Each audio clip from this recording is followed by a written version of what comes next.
Welcome to the bold analysis, ladies and gentlemen.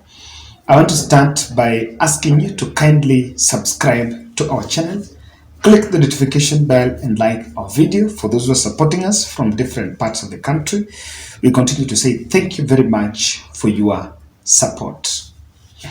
I've come here with a very heartbreaking story, and this is the story of the Bunge la Wananchi guy who was arrested, Omosh Jakababa.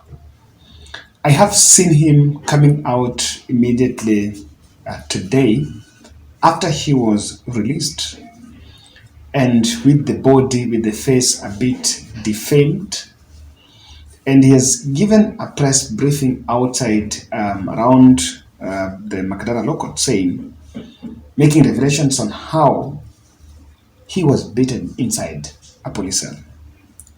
So I will try to look at the Omosh issue deeply a bit, and I think it's a bit worrying on what transpired. Himself, he has given account of what happened, and I want us to listen to his clip here.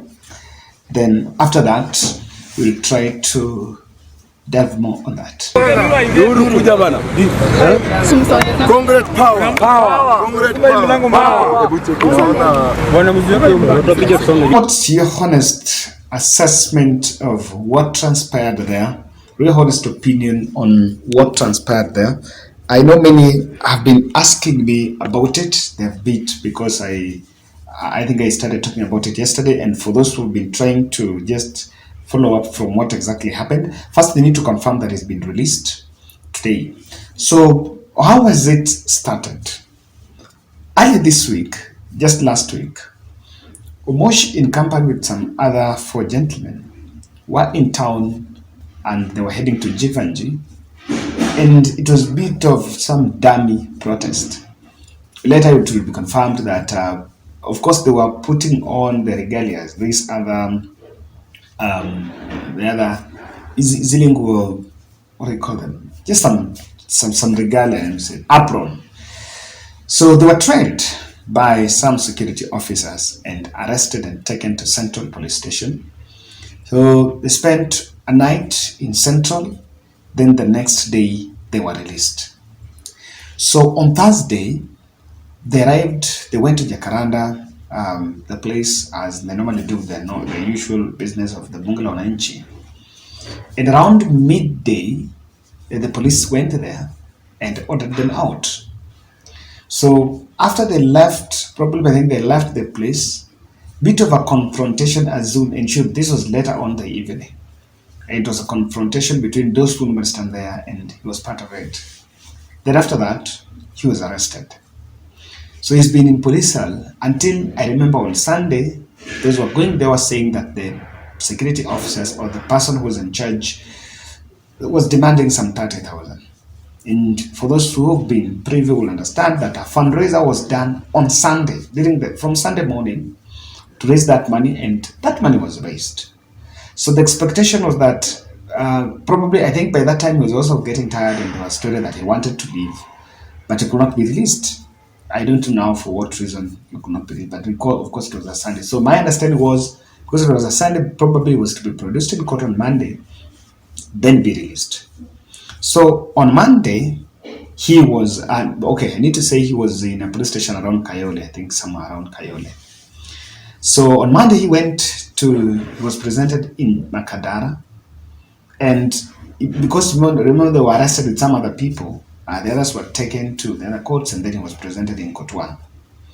Now there is when it was realized that his face was deformed. Himself, he's talking about a probability that some goons got to a police station, entered in the police station somewhere in the midnight, and then attacked him there, but they left. Of course, you don't need magical science to understand that that is an inside game, maybe state managed.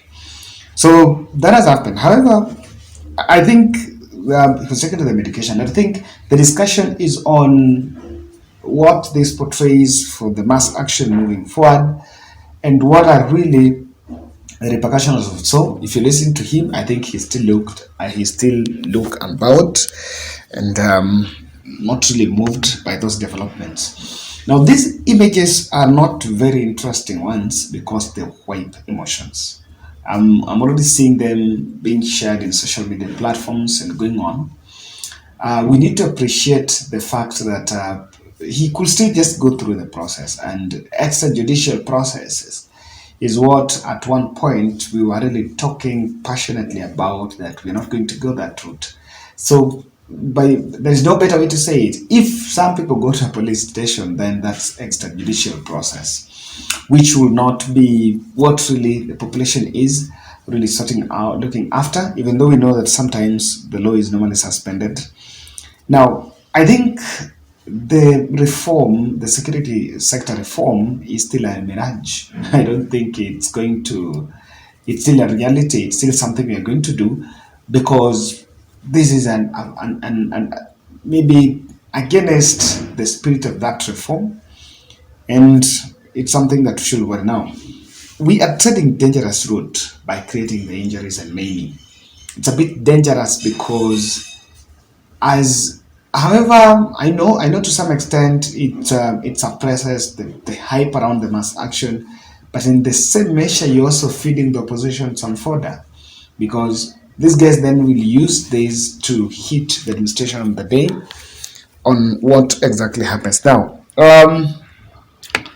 I think they need to speak about Jacaranda. First, they need to close operations in time.